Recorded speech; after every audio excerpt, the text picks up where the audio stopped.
आज आप सबके दिमाग में ये आ रहा होगा कि नीम करौली बाबा थे कौन। तो आज हम आपको नीम करौली बाबा के बारे में बताएंगे।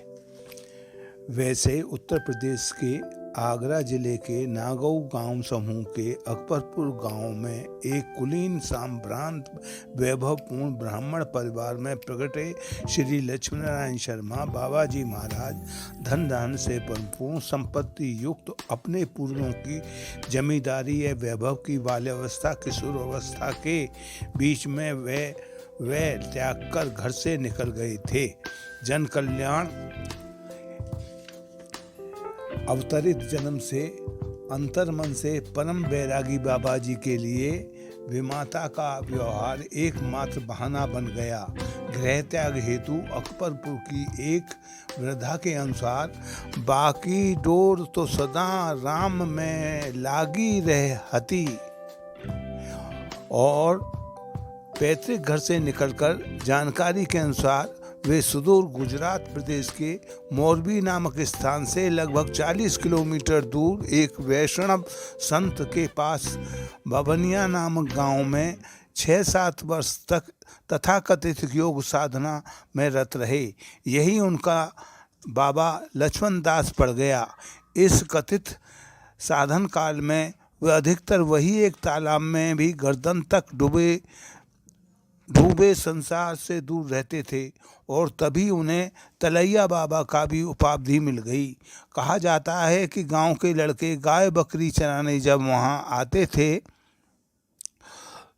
तो स्वयं शुद्ध रूप अवतरित बाबा जी महाराज को किसी प्रकार की सिद्धि प्राप्त हेतु कोई प्रयास की आवश्यकता ही नहीं थी, परंतु त्रिमुणी माया के संभूत तथा प्राप्त शरीर को पंच तत्वों के आकर्षण से मुक्त रखते हुए रजोगुणी या तपोगुणी तत्व का विभिन्न क्रियाओं द्वारा शुद्धिकरण हर अवतरित विभूति के करना पड़ता था।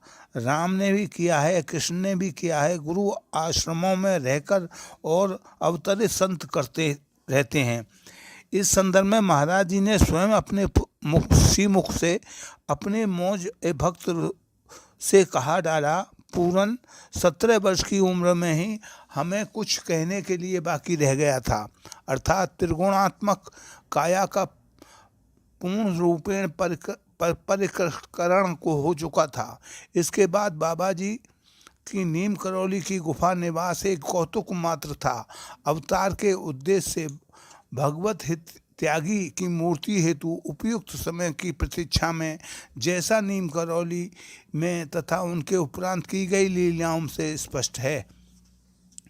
कुछ काल के बाद महाराज जी ने अपने खेत वाली गुफा त्याग दी तथा एक नई गुफा में के बाद में एक कुटी उस स्थान पर बनवाई।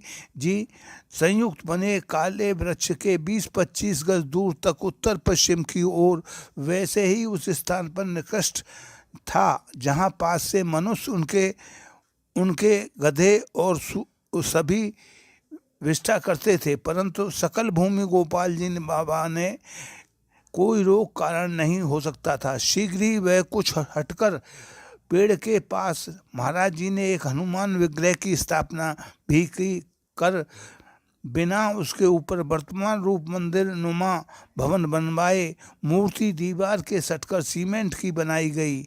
हाथ ब्रज और ध्वजा बिरादे, कांधे मूंज जनेऊ साजे वाली मुद्रा लिए उसी के पास वृक्ष के दूसरी ओर एक शिवलिंग की स्थापना कर दी।